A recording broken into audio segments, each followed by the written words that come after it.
త్వరగా Shri Lakshmi agro forms మరియు ప్రాజెక్టులో ఇన్వెస్ట్ చేయండి. రేపటి కోటీశ్వర్లు అవ్వండి.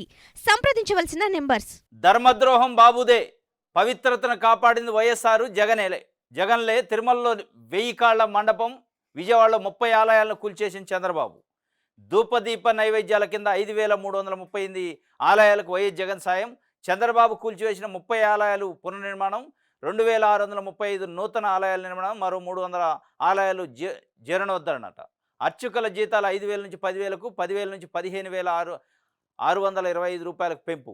వంశపారంపర్య అర్చకుల ఓపిక ఉన్నంతకాలం పనిచేసుకునే అవకాశం. అర్చకుల సంక్షేమానికి 48,33,00,000 సాయం. టీటీడీ ఉద్యోగులకు ఇళ్ల పట్టాలు, వేతనాల పెంపు. శ్రీవారికి అత్యంత ప్రీతిపాత్రమైన నవనీత సేవా కార్యక్రమాన్ని శ్రీకారం చుట్టింది కూడా వైఎస్ జగనే. అమరావతి, విశాఖపట్నం, భువనేశ్వర్, కాశ్మీర్, చెన్నైతో పాటు అమెరికాలో సైతం శ్రీవారి ఆలయాల నిర్మాణానికి శ్రీకారం. మఠాధిపతులు, ఆగమ పండితులతో ధార్మిక పరిషత్ ఏర్పాటు. తిరుమలలో పలు కార్యక్రమాలకు వైఎస్ఆర్ జగన్ హయాంలోనే శ్రీకారం అని చెప్పి ధర్మద్రోహం బాబుదే, చంద్రబాబు నాయుడు చేసిందే. కావాలని ఈ ప్రచారం పేరుతో అపచారం జరిగింది అంటాడు. కానీ ఈ ద్రోహాలన్నిటికీ ఆలయాలను కూల్చడానికి కానీ 1000 కాళ్ల మండపాన్ని కూల్చిండట తిరుపతిలో. దాంతోపాటు విజయవాడలో 30 ఆలయాలను కూల్చారట, రోడ్లు, బ్రిడ్జీల కోసం. ఆ చరిత్ర మీది.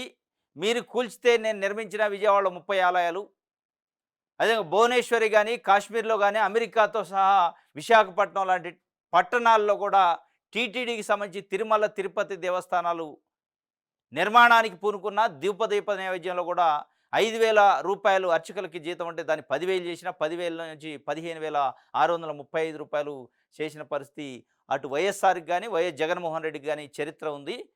ఏదైనా ద్రోహం చేసిండు అంటే చంద్రబాబు నాయుడు చేసిండు అని చెప్పి సాక్షి పేపర్ చెబుతుంది. ఆ ద్రోహ చరిత్ర కానీ, ద్రోహం చేసే మనస్తత్వం కానీ, వెన్నుపోటు పొడిచే మనస్తత్వం కేవలం చంద్రబాబు నాయుడు గారికి ఉంటుంది, దేవుడికైనా మనిషికైనా అని చెప్పి అది వాళ్ళు చెప్తున్న పరిస్థితి. ఇది ఒక వార్త. వాడని నెయ్యి తయారీ కాని లడ్డు, జరగని తప్పుపై పచ్చగోల. వాడని నెయ్యి అట, తయారీ కాని లడ్డు, జరగని తప్పుపై పచ్చగోల. అంటే పచ్చపత్రికల గోల, పచ్చ పార్టీ పచ్చపత్రికల గోల. వాస్తవంగా అది నెయ్యి వాడలేదని ఈవో చెప్పిండు, లడ్డు తయారు కాలేదని చెప్పిండు. అయినా కానీ జరగని ఆడ నెయ్యి వాడినప్పుడు, లడ్డు తయారు కానప్పుడు తప్పే జరగలే.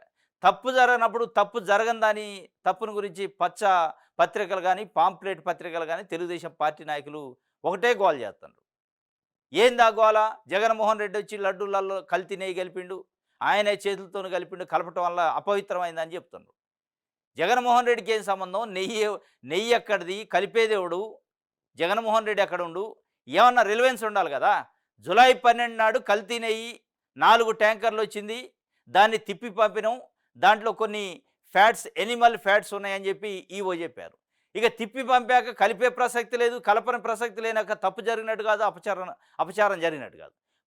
పదే అపచారం అయిపోయింది అని అపచారం పేరుతోని తిరుమల తిరుపతి దేవస్థానం పైన విషం కక్కుతున్న కొన్ని ఛానళ్ళు, పత్రికలు అయితే చాలా ఘోరమైన పరిస్థితులు ఆడేదో జరిగిపోయింది అన్నట్టు చెప్తున్నారు.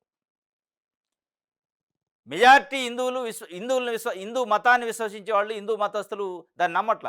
ఇది ఒక రాజకీయ రాద్ధాంతం తప్ప దీంట్లో నిజం లేదనేది స్పష్టంగా ఉంది. అందుకే దానిపైన ఒక వార్తనిచ్చింది. వాడని నెయ్యి, తయారీ కాని లడ్డు, జరగని తప్పుపై పచ్చగోల అని చెప్పి ఆ గోల అట్లే ఉంటుంది.